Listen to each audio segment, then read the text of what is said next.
आणि यानंतरची बातमी पंढरपूरमधून आहे। पंढरपूरमध्ये माघी यात्रेसाठी 4 लाखांपेक्षा जास्त भाविक दाखल झालेत। दर्शनाची रांग सध्या गोपाळपूरपर्यंत पोहोचली आहे। विठुरायाच्या दर्शनाला 10 ते 12 तासांचा कालावधी लागतोय। प्रत्येक भाविकांना मंदिर समितीकडून दर्शन रांगेमध्ये नाश्ता आणि भोजनाची व्यवस्था करून दिली जाते।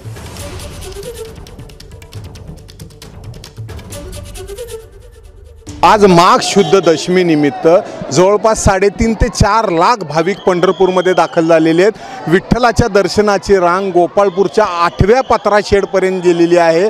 अतिशय गर्दी, अजूनही शेकडोच्या संख्येने भाविक दर्शन रांगेत यायला लागलेले आहेत आणि ज्या पद्धतीने इथं भाविकांचा उत्साह दिसतोय, किती तास लागतील काय हा विषय नंतरचा आहे, मात्र मोठ्या संख्येने भाविक या दर्शनासाठी यायला लागलेले आहेत। माघवारी उद्या असणार आहे, माघ एकादशी।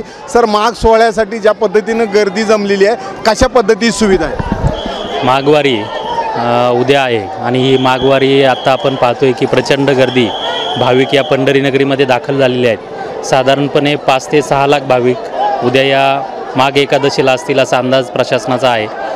जिल्हा प्रशासन आणि मंदिर प्रशासनातर्फे येणाऱ्या भाविकांच्या सुखसोयीसाठी आपण 10 पत्रा शेडची निर्मिती केलेली आहे। भाविकांना ज्यावेळेस आपण 8 ते 10 तास उभं राहतो त्यावेळेस सर्वात महत्त्वाचं म्हणजे स्वच्छतागृह, त्याचप्रमाणे त्यांना मध्ये विश्रांती कक्ष, त्याचप्रमाणे यावेळेस आपण केवळ खिचडी न देता संपूर्ण जेवणाची व्यवस्था केलेली आहे।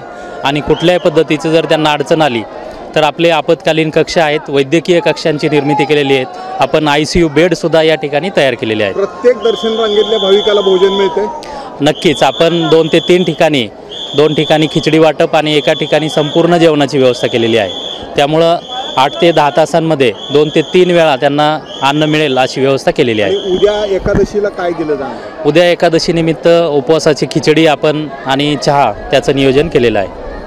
तर हे होते कार्यकारी अधिकारी राजेंद्र शेळके सर। ज्या पद्धतीनं भाविकांची संख्या आहे हे पाहता यंदा पहिल्यांदाच मंदिर समितीनं माघी यात्रेमध्ये प्रत्येक भाविकाला जेवणाची आणि नाश्त्याची सोय केलेली आहे। प्रत्येकाला मिनरल वॉटर म्हणजे मिनरल वॉटरच्या बाटल्या दिल्या जात आहेत आणि चहाची व्यवस्था केली जात आहे। त्यामुळं 10 ते 12 तास रांगेत उभारणं भाविकांसाठी त्रासदायक होणार नाही याची काळजी मंदिर समितीने घेतलेली आहे। आणि आज हे दर्शन रांगेत उभारलेल्या भाविकांना आता यानंतर 10 ते 12 तासांनी विठ्ठलाचं दर्शन होणार आहे। कॅमेरामन सचिन जाडेसह सुनील देवान, एबीपी माझा। एबीपी माझा, उघडा डोळे बघा नीट।